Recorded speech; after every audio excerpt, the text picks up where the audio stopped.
Me and my shadow is an addendum to the pullout that we just talked about. The pullout is when a child with disability is removed from the regular classroom for a part of the day.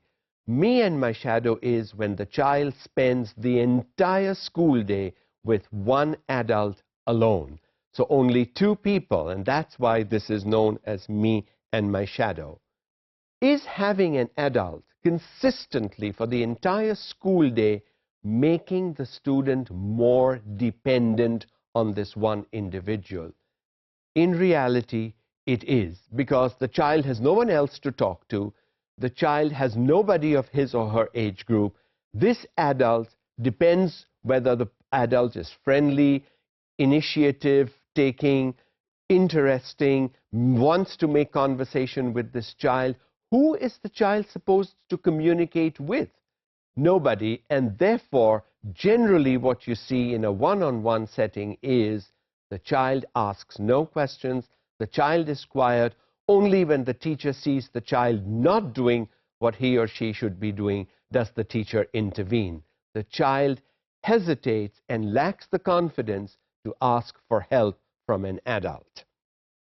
Does the educational assistant take away the student's need to communicate and make choices? Who tells the student what to do, when to do? The adults, the educational assistant does that. Does that take away from the student the choices option? Yes, it does. Because even if you ask the student, would you like to do this or that, what is the child supposed to say? He sees nobody doing something different, so he's more than happy to do what the teacher or the assistant wants him to do. And it is not right to take away the choice option from a young child.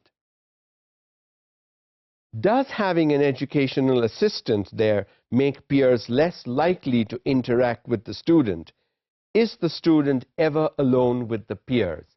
In other words, what this statement is trying to say is, with a one-on-one thing, when the student is out in recess, for example, or early morning before school starts, or after school waiting for his parents to pick him or her up, what is it? How does the child interact with other students, his or her age group? The child normally does not, because he doesn't know them. He doesn't know who they are. She doesn't know who they are, and therefore interaction with normal children their age group does not normally happen with these disabled students. Is the student at least arm's length away from the educational assistant when possible?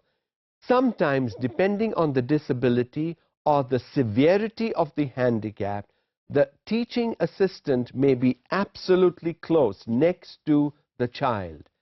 How often in this one-to-one setting is the child further away from the teaching assistant on his or her own, even in this micro space around him? Only very rarely, depending, as I said, on the severity of the handicap. So to have the shadow constantly with you all the time only will make the student much more dependable. Would the student be better off having help from several different people rather than always the same assistant? In other words, do you change the teaching assistant for the student? Maybe even during part of the day on a daily basis? Probably not. I think there are pros and cons for both. Having different people who interact differently, who treat you differently, who have different ways of doing things, for a child with this ability to accustom and learn the mannerisms of 3, 4, 5 people is much more difficult than getting tuned with one individual. So, like everything, there is the positive and the negative, but there is more negative to this than there are positive aspects.